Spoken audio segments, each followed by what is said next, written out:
Today we're breaking down the recent free agency. It's not quite done, but not a lot of moves left to happen. So Noah Rubin and I are just going to talk about our winners and our losers, who benefits, who doesn't.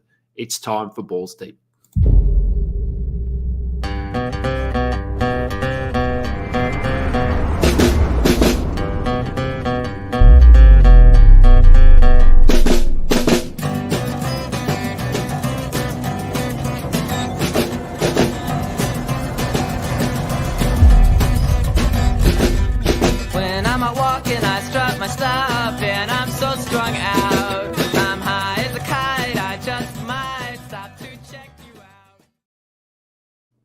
Welcome to the Balls Deep podcast, brought to you by Fantasy Basketball International.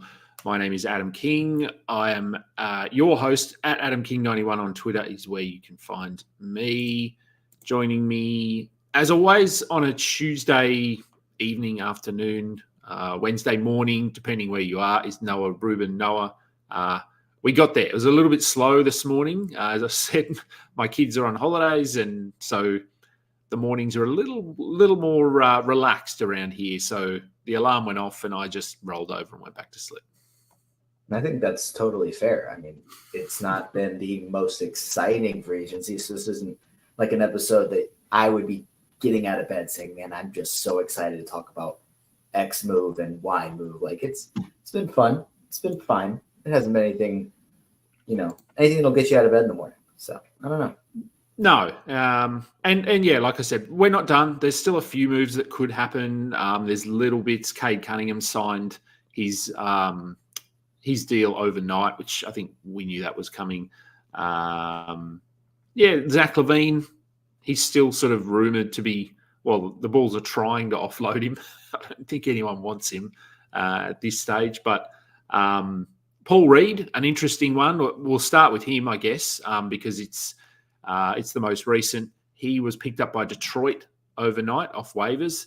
I don't know. What do we think about him? I mean, he's somewhat proven. I mean, I thought he was okay in Philly last year when Embiid was injured. I think people had pretty high expectations of what he might be able to do in starters minutes. And as we've seen countless occasions, players that have really high per minute upside, that doesn't always translate when they go from a 17-minute role to a 28-minute role. You don't just sort of take the stats and add 60% or 50, whatever. And that wasn't the case, and I think people got a bit frustrated. But what do you think? Can he have a role in Detroit? I think if there's some injuries, maybe, but just if everybody stays healthy, I think Jalen Duren's the starter. I think Isaiah Stewart's the backup. Mm-hmm. And I think there's a handful of minutes for Paul Reed. I don't think it's enough for him to contribute in fantasy.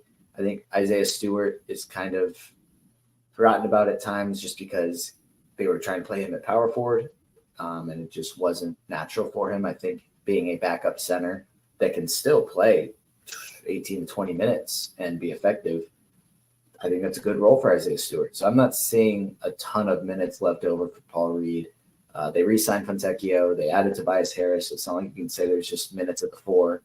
So I don't know. I think that this is a good chance for him to prove himself after what, like you kind of mentioned, the expectations were high last year. It didn't really do much. So it's not going to be a ton of minutes early on, but maybe he can prove himself and earn something. Yeah, I think, as you said, Duren is sort of locked in there as the starter, and Isaiah Stewart is playing in his natural position, I think, as backup center. Stewart certainly has a reputation for having a bit of a temper, though, and maybe gets suspended for a couple of games. An injury or two might open up some minutes. So, yeah, Reed, I think, is someone to just keep an eye on him, just see if he does step into a large enough role. But as we've seen in the past, he would need sort of upwards of 20 minutes, and at the moment, I don't see that happening. So I guess moving on to winners and losers, and I mean, you do have to take this with not a grain of salt, but we've still got, as I said, some moves to potentially happen. Rosters aren't set yet, so this is based on what we know right now, and that could change slightly. So, I mean, in terms of, we'll start with winners. Have you got a someone on your list, if you have a list of winners, who would be the first player you think really benefited from what's happened over the past week and a half? Are we saying players as winners or teams as winners? I think either. I think if you want to Okay. say a team, or if you want to say a specific player, yeah, either or. Well, we did a column for Roto World where we were talking about winners and losers and stuff, both players and teams. So no, I'm ready to go. Tobias Harris was my number one winner for free agency, just because despite the narrative around him, he still got $26 million a year over 2 seasons. And he's going from a team where all the fans were like, hey, this is the guy that is the reason that we haven't won an NBA championship yet. That guy right there, all season long, and basically his entire time he was there. And now he's going back to Detroit where he's already played. And it's a lower expectation team. They're not asking him to step up in the playoffs and help them win a championship. They're saying, hey, do you want to help us play competitive basketball? That way we don't have the worst record for the 3rd year in a row. And maybe we can help some of our players develop because you've already played in the playoffs and played at a high level. So can you help us do that? And he's getting $52 million over 2 seasons to do it. And for fantasy, I think that this is a better situation because in Philly yes, there's probably some times where he was the number 2 option, but for the most part, especially last season, he was the 3rd option. But now there are a lot of talented players around him, but he's the most proven scorer. So I think that they're going to look to him a lot. We could compare it to what Bojan Bogdanovic's role with the Pistons was before he was traded, except Tobias Harris has consistently been better in fantasy. So I think it's great for fantasy. I think it's great for him to get paid, and I think it'll be also good for his reputation, which is arguably at an all-time low. Yeah, he's a bit of a divisive sort of character when it comes to fantasy basketball because certain analysts are pretty low on him. Others love just grabbing him late.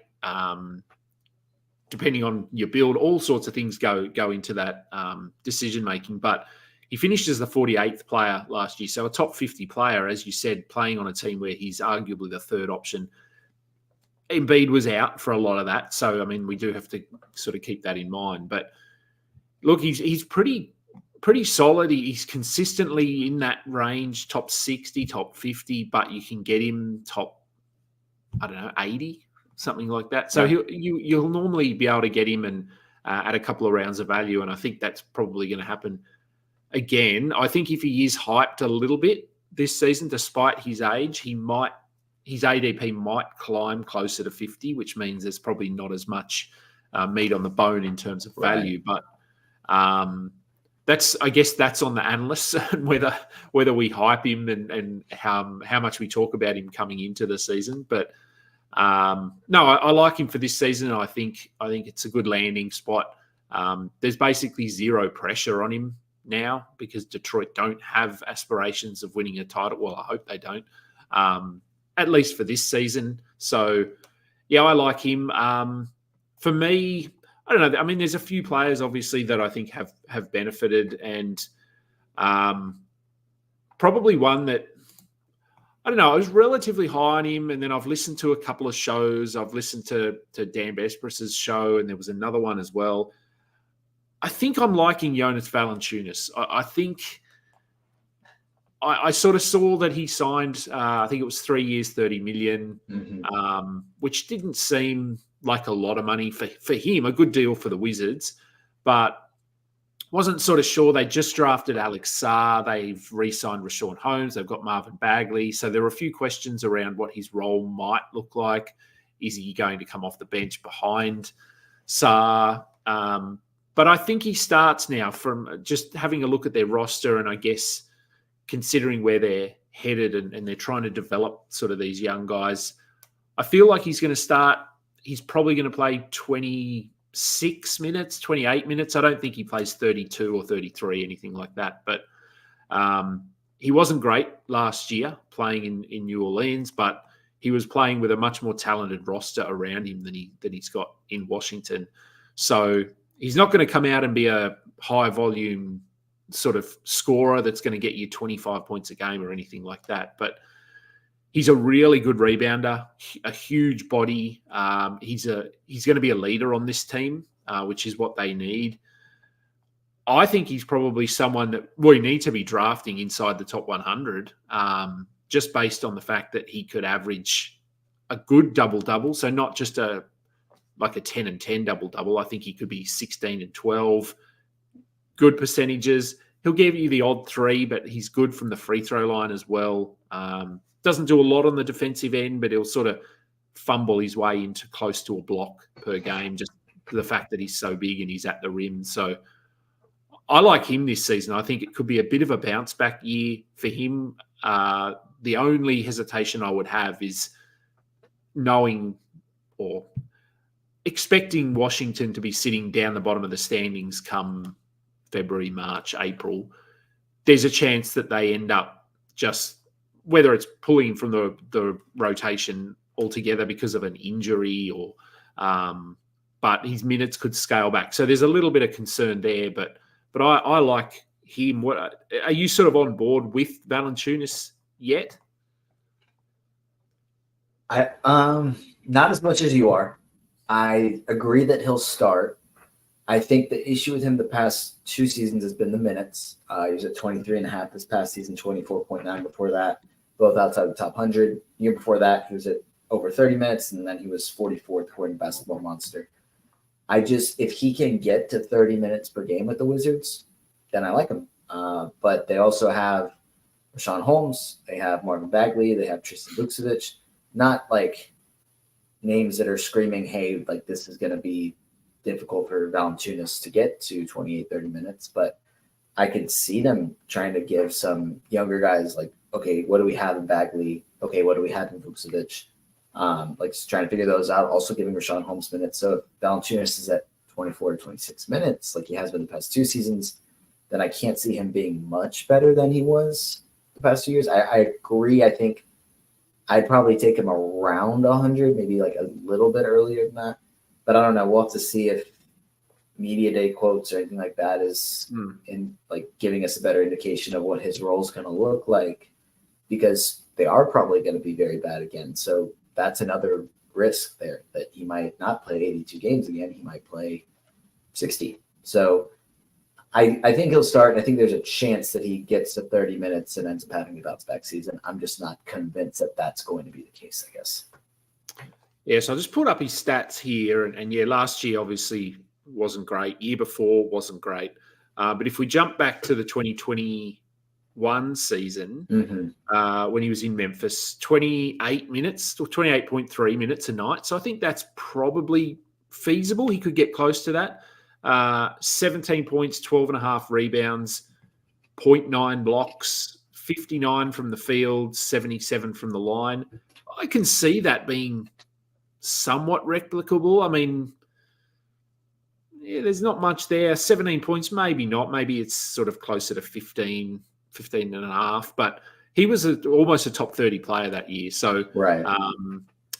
So I think there is a path to him getting, I would say best case, he's top 50. That's best case. I wouldn't count on that. But yeah, I certainly think, as I said, top 100. But we will have to see, because there are still some questions regarding their rotation. So, and yeah, as you said, they have depth at that position. So do they want to play Sarr at the 4 and the 5? Right, they might give him a few minutes as well. So anyway, we'll see. I think along with that, he does have a high floor though. So like, I don't think he'll be worse than top 125. So he's a option with upside. So that's a good thing. It is a good thing. Yeah. I mean, he was top 120 last year, and that was probably worst case in terms of his role. And I mean, you'd have to look at his season. I would say I don't have his games in front of me, but I feel like last year he was pretty good to start the year, and then back end of the year was just playing very limited minutes. So anyway, your next guy or next team. I'll just go based off this column, because I can just roll with that. My biggest, are we doing winner or loser? Well, let's do another winner, I think. Okay. My winning team was the Warriors. And I don't think it's like, wow, the Warriors had this like the best offseason possible. But I think considering they lost Klay Thompson, which is, like bad for, I guess, the overall organization, like losing a player that talented, like that kind of stinks. But I'm not really seeing where they're going to miss a ton of the value based off the additions they made. Like they added D'Anthony Melton, who has shown that he can shoot, but really like a good defender, which Klay Thompson obviously used to be one of the best 3-and-D players in the league, but the defense hasn't been there since returning from that major injury, which understandable. Like he's older, he's dealt with injuries, like he's just not the same player he was. That's okay. And obviously he's still an elite shooter, but he wasn't quite as good as he has been in the past, which again, he's getting older. He's dealt with injuries. That's okay. That happens. But Buddy Hield has been an elite shooter his entire career. So now they're, I guess, kind of replacing Klay Thompson in the aggregate with Buddy Hield, D'Anthony Melton, and then even Kyle Anderson. So I think instead of paying Klay Thompson big bucks, they were able to get a handful of role players that have like starter level talent to replace Klay Thompson. So I really like what the Warriors did, even if it wasn't super flashy. And they still have a chance to make flashy moves if they part with some of these young guys to bring in a guy like Lauri Markkanen. So we'll see what the rest of their summer looks like, but I'm liking what the Warriors have done so far. Yeah, they have made some nice moves there, and they're not a team that's sort of they're not built to go into a rebuild. Like that's just not in their mindset. I don't think at this stage, as long as Steph Curry's there. So I think they've added some nice pieces around him. Look, I think for me, team wise, I don't know. I like, despite it only being one real move. I mean, they did get Harrison Barnes. I like the Spurs getting Chris Paul. I think I don't think it takes them to that next level. I don't think that's what we're expecting. But I think if we look back in 3 or 4 years, we'll say this potentially was a key developmental year for a lot of these young guys, with Chris Paul basically being a coach on the floor. And we've seen in the past the impact that Chris Paul can have on a young team. When he went to OKC, he took them to the playoffs, I believe, in that, when he was there, and no one sort of really saw that coming. He went to Phoenix, elevated them to the NBA Finals. Didn't have the same impact in Golden State, but wasn't really utilized, I guess, in the same way. And he is old, so, I mean, we have to factor that in. But the Spurs don't need him to play 75 games this year. They need him on the floor for maybe 60 games, but in the locker room, in players' ears. And I just think it's going to do wonders for, I mean, Wemby, obviously, having a really good point guard, just feeding him the ball in the right spots. But also for their younger players, for Devin Vassell, for Stephon Castle, I think. Yeah, I just think it's a really positive move. A 1-year, $11 million deal. I think so. certainly worth it. One player I want to talk about, which he potentially isn't on your list, and I don't know really if he's on my list, but given you're wearing an Atlanta Hawks NBA Finals shirt. We don't do NBA Finals series. This is Eastern Conference Finals. We're not an NBA Finals team. Sorry, NBA Finals. What am I thinking there? Eastern Conference Finals. I thought I'd talk about one of their acquisitions, and that's Dyson Daniels. Heading into the Olympics, and he's very prominent here, obviously in Australia. And oh God, we don't need to talk about some of the players we left out of our Olympic team. I don't know. Have you seen much over there about Olympic squads and things like that? In Australia? No, I haven't seen. So we had some trial games against China. We had 2 games, which we won both games pretty easily. We looked good. Matisse Thybulle was supposedly injured, didn't play, and he's been left out. And they said it's not because of injury; they just didn't pick him. And I think I did see that, actually. Forgot about that. It's not a popular decision. I'll put it that way. So we've picked. So Dyson got picked. And supposedly what we've read is that it came down to Dyson versus Matisse. So they were picking one of those. Interesting.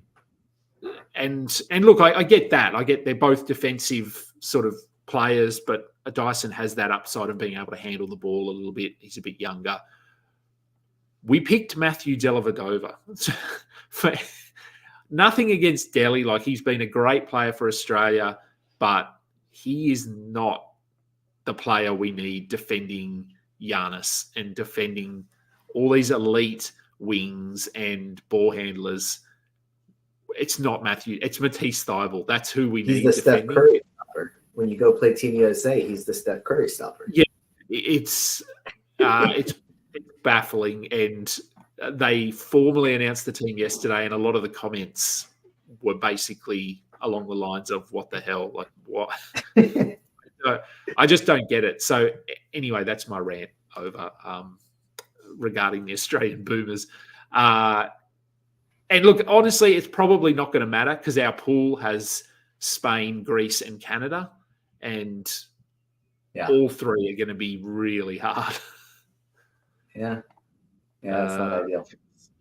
So Dyson Daniels heading to Atlanta. DeJounte Murray is gone. Perhaps there's still moves to come. Maybe DeAndre Hunter is moved. I don't know. You'd have more of an idea what they're thinking there. But what do you think Dyson Daniels' role is going to be? Is he going to start alongside Trae Young? I thought I knew what the Hawks were thinking for the longest time, and this summer has just proven that I have no idea what they're thinking. I wish I did, but if it were up to me, I think that I would at least consider starting Dyson Daniels at shooting guard with Bogdan Bogdanovic coming off the bench, because I think that I was actually talking with the Menace Podman guys earlier. I was doing a show with them, and they were asking me about the Hawks lineup. I think they need to figure out what they're doing with Clint Capella. They need to figure out if they're starting DeAndre Hunter or Zachary Risache. Jalen Johnson and Trae Young are definitely starting. And then they need to decide, do we want Dyson Daniels starting to play defense, or do we want Bogey starting to shoot the ball? I think that's kind of the decision they need to make. I think starting Dyson Daniels and having Bogey come off the bench makes a lot of sense, especially just because, like, Trae Young is going to make the offense good if he's on the floor. It doesn't really matter who's on the floor with him. So you need to figure out something defensively. They've leaned into adding length and defense this summer, which explains the Risache draft pick, even if I know I wanted Alex Sarr. I don't know exactly how many people wanted Alex Sarr, but it'll be interesting to see what they do with the rest of their summer. But I really do think that, it might be like a 50-50 chance of whether it's Bogey or Dyson Daniels starting. Hopefully they'll give a better indication closer to the time that the season starts. But I think it could make sense either way. But he's going to play more than he did in New Orleans, I think, just because the Hawks aren't quite as deep of a team as the Pelicans were the past few seasons. Yeah, I hope he starts. That's probably me being a little bit biased, my Australian bias, but that's fine. I think Bogey is sort of like, he's very familiar with the sixth man role, and I think his impact is offensively. Like, that's what they have him for. It's to score, and I think they need that off the bench. Whereas starting lineup, you have Trae Young, and he's obviously a very good facilitator, but he's their first option on offense as well. And I just think Dyson can have a better impact starting, even if he's not playing, I guess, what you would consider starters minutes. If he's playing 24 minutes or something like that, I just think pairing him alongside Trae is a good idea, and certainly worth, as you said, just considering. And we'll see. We'll get a bit of an idea closer to the start of the season, but I'd love to see him, in that starting lineup. I'm starting to talk myself into that trade making sense for the Hawks, because at first I was really mad about the value, but I'm talking myself into this not being as bad as it could have been. I still don't think the picks are going to be that good, but Dyson Daniels could literally just step into DeJounte's spot and obviously play a very different role, but Bogey was the sixth man for most of last season until Trae got hurt, so that's a very natural role for him to step back into. So it wouldn't shock me if they're just replacing DeJounte with Dyson Daniels and probably getting better defense because DeJounte wasn't as good of a defender in Atlanta as he was before that. And obviously losing out on some playmaking, but Dyson does still have playmaking upside. So we'll see if he pans out the way that I think both of us think that he can. I think it's going to end up being a good move. So, yeah, so I've just pulled up Dyson's stats from last year, and there was a period early in the season when he was rosterable. I'm just running sort of through that game log there. Offensively, still pretty raw. Certainly not a reliable 3-point shooter yet, but he did have a stretch of 5 consecutive double-digit games. But in that time, he had a 10-assist game, a 9-assist game, an 8-assist game. I'm looking at rebounds numbers. 7, 6, 6. Yeah. Good rebounding numbers, as I just said, 10, 9, and 8. So not a triple-double watch, but could certainly contribute across those categories. But then he had some 3-steal games. He had a 6-steal game. So he brings that defense. And that was when he was playing 31, 33, 37. So the minutes were obviously way up. But I think if we come into the season and we get word that he's starting and he's probably going to play 26 minutes a night while Bogey sort of picks up another 26, and I'd consider taking him with a last-round pick, I think, just for that defensive upside, some assists, good out-of-position rebounding numbers, and he'll give you some threes, not many, but he should be able to get some good looks with Trae Young there as well, because he was playing, obviously, in New Orleans, where they didn't really have a point guard last year. Not someone that's why they went and got DeJounte Murray. Yeah. So I think he'll be an intriguing one. On DeJounte, he's been a pretty hot topic, I suppose, in fantasy circles. Is the move to New Orleans good for him? I think it's obviously good in terms of it gets him away from Trae Young and puts the ball in his hands a bit more. Do we think he can go back to being that player that he was in San Antonio, or are we sort of meeting in the middle? He can maybe be top 20 at best. That's kind of what I'm thinking, is top 25, top 20.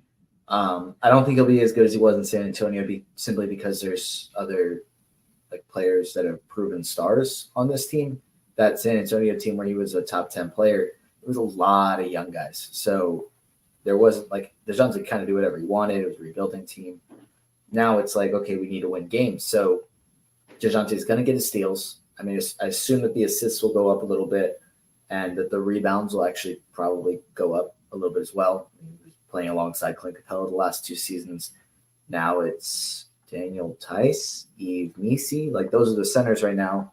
And then Zion. So could see the rebounds going back up for DeJounte. I don't think that the points go up by that much, but he will have the ball in his hands more, and he's shooting threes a lot better than he was when he was playing in San Antonio. Field goal percentage probably goes down a tad. So, yeah, I'm thinking a top 25 player is very realistic.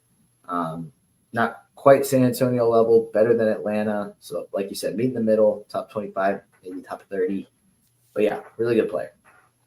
Yeah, really good. I like it for New Orleans. I don't see the points going up, really. I think they may even come down closer to 20. He was at 22.5 last season.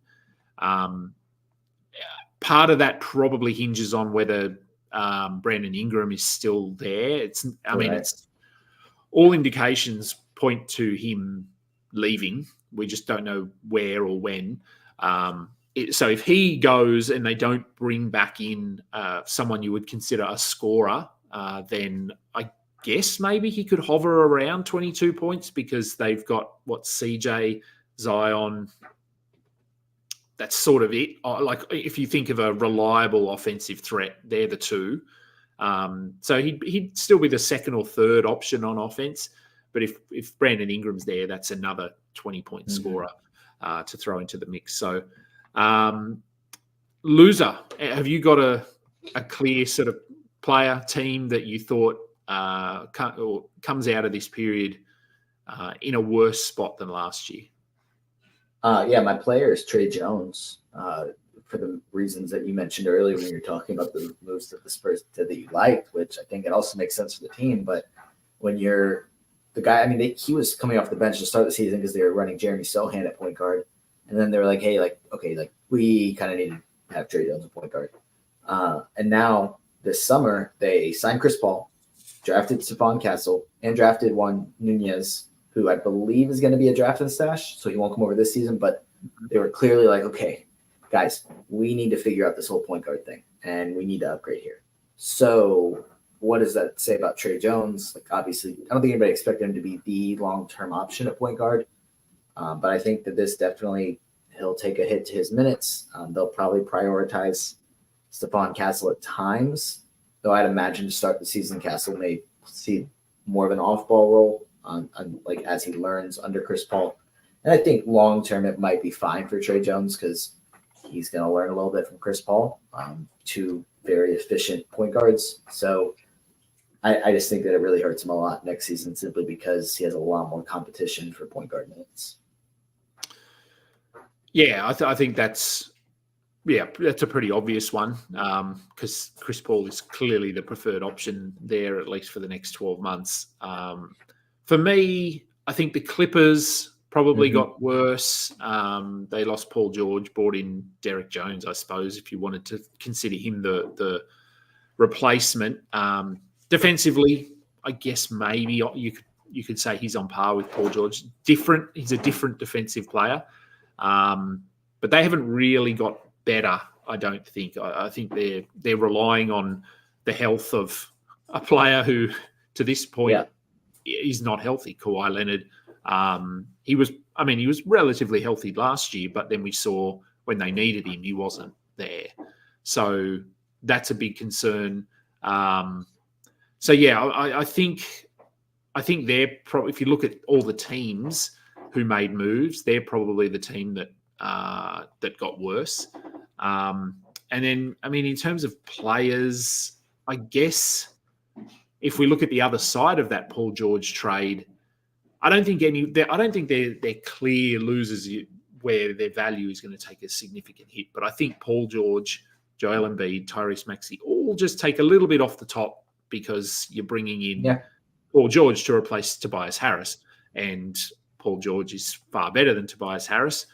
So, he is far better than No, I was joking with my little side to side. And so I think they all just lose a little bit. I don't think it doesn't impact the fact of do we draft them or don't we draft them. We still clearly draft them, but Paul George probably, because he was 11th, I want to say, last year. Yeah, 11th. Almost no way he's a first-round player playing alongside those two guys. And I think thinking then back to the other side of that, James Harden is probably a winner for me as well, I think. I'm not sure he doesn't get back to being James Harden from 5-6 years ago when he was in Houston and just doing absolutely everything. But he is probably going to be at least option 2 now behind Kawhi. And as I said, Kawhi could miss 30 games, during which that time Harden will be option 1. So he could definitely go back to being a top 15 player, I think, James Harden, if we don't sort of see any other players come in or any other significant moves made. I think he is someone that we want to be prioritizing in drafts. He was, where is he? He was 26th last year, averaging 16.6 points per game and 8.5 assists. I think both of those numbers could go up potentially without Paul George there.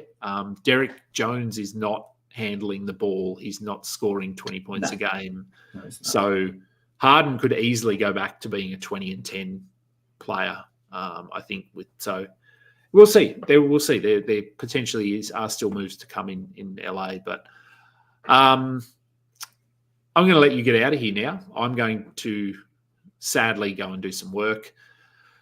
Tank Me Later. What have you got planned for the show? We're in the midst of the Tank Me Later Dynasty. We are rookie draft.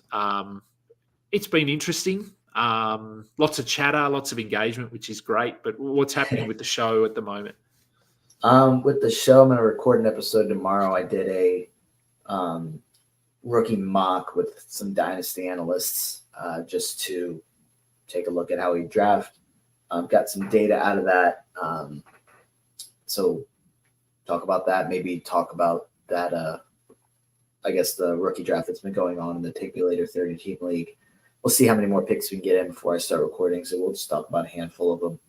And then, I know we're doing this 30-team dynasty mock that you're hosting. So that'll be exciting when we finish that to get some data out of that to talk about. So, that's what we got coming the next couple of weeks. And then as we get closer to the season, more drafts.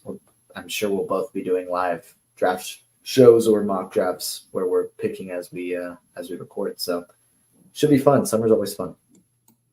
I'm going to pop up this question, and this will mean absolutely nothing to you. I've been trying to figure it out the entire time, Kingy.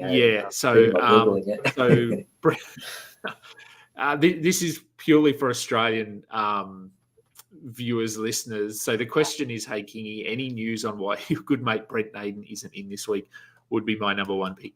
Brent Naden, so he plays for the West Tigers, who are my rugby league football team here in Australia.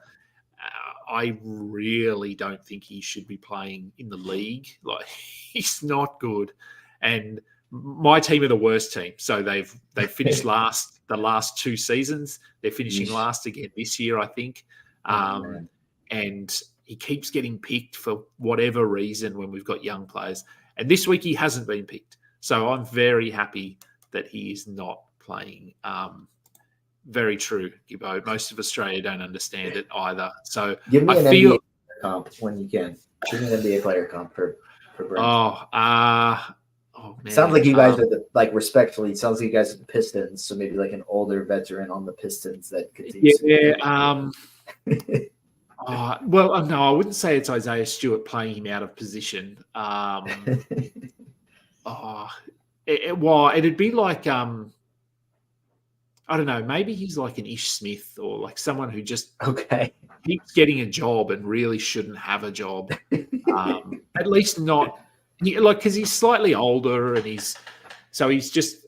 And I'm not going to tear him down or anything because obviously he plays in the National League. He's a very good player, but I do feel like, or from what we've heard, the Tigers, my team, they're shopping him around in England to go and play in the league in England, which will be great for him. Like over there, he would be a good player.